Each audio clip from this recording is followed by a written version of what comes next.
Imagine walking through Times Square on a rainy afternoon. Neon lights shimmer on wet pavement. The crowd flows around you. Selfies, coffee cups, earbuds in. And then, someone steps into view. He's not like the others. Stocky, massive hands, heavy brow, deep-set eyes that seem ancient. You stare. Because in that moment, you realize you're looking at a Neanderthal. Not a costumed actor. Not a movie stunt. A real, living, breathing human from another age. Someone who hunted mammoths before the pyramids were even an idea. Someone whose ancestors walked Europe before the last ice age ended. And suddenly, the question hits you. What would happen if the Neanderthal man lived today? Let's rewind, way back. Neanderthals emerged nearly 400,000 years ago. For over 350,000 years, they dominated the harshest environments Europe had to offer. Ice ages, saber-toothed predators, brutal winters. They built fires, hunted in teams, and made tools that required planning and precision. Their reign was long, rugged, and deeply human. Their brains? Larger than ours. You read that right. Neanderthal cranial volume averaged around 1,500 cubic centimeters, compared to our 1,350. But size isn't everything. Their brains were wired differently, more focused on vision, movement, and survival. Imagine a mind optimized, not for writing novels, but for navigating danger in 3D space. And they weren't savages. Far from it. They used glue made from birch bark, which required complex chemical processes. They controlled fire, constructed shelters, and crafted Levallois tools. Highly efficient blades produced through a step-by-step method that rivals modern engineering in its planning. Still think they were just club-swinging cavemen? Hold on, it gets better. Neanderthals made jewelry from eagle talons. They buried their dead, sometimes with flowers. A grave found in Iraq contained a man with severe injuries. Blind in one eye, an arm missing, likely unable to hunt or feed himself. Yet he lived, for years, meaning his community took care of him. That's empathy, loyalty, something we'd call humanity. And let's talk art. In 2018, scientists discovered cave paintings in Spain dating back 65,000 years, before Homo sapiens arrived in Europe. Lines, dots, stencils, made by Neanderthals. So yes, they were artists. They expressed, they imagined. So now we ask again, what if they were here? In our cities, our schools, our boardrooms. Let's imagine we cloned one, through modern genetics. A pure Neanderthal, born and raised today. Physically, he'd be built like a fortress. About 5'5", but with 30% more muscle mass than a modern human. Massive rib cage, short limbs, powerful hands. Picture a rugby player fused with a gymnast. CrossFit? He'd break the leaderboard. Instinctively, but mentally? That's where it gets fascinating. Raised in a loving, modern home, he'd likely learn language.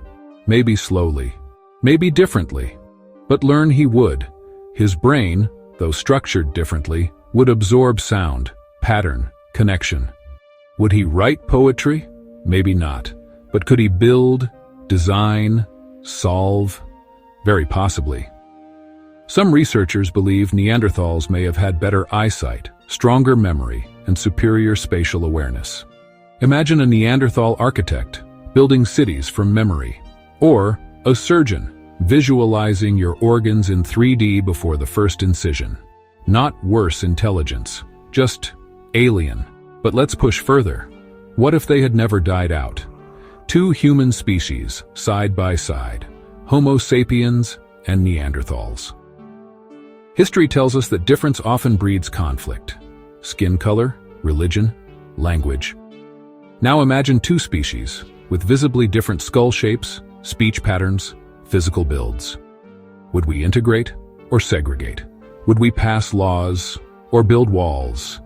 But there's another possibility. Maybe we'd collaborate.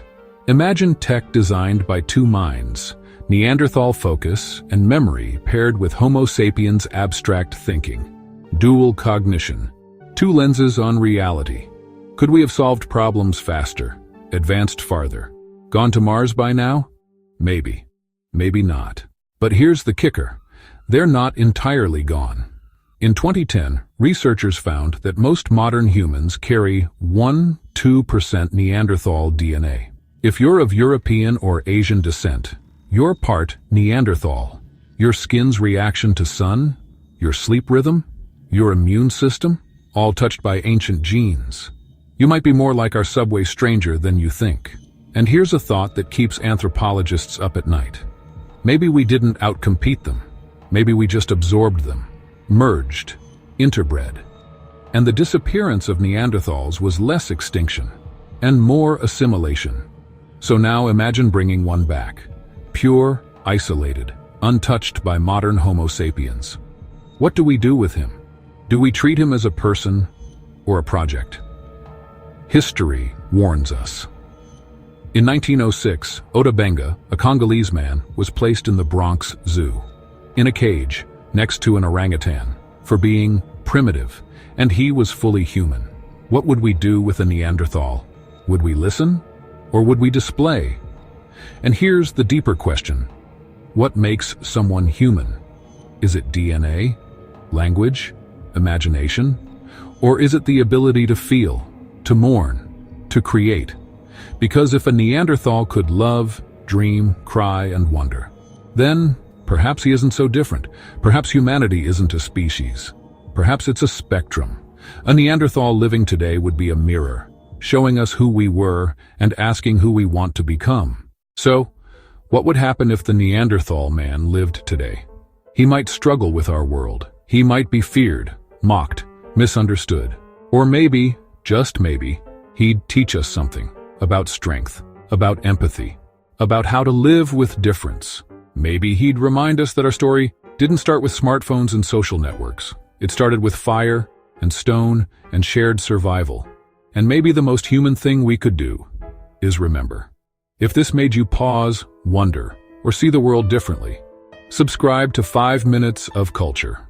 Only 1% of viewers do, but that click helps us keep digging through time and asking the questions that truly matter. Be part of that 1%. History's waiting.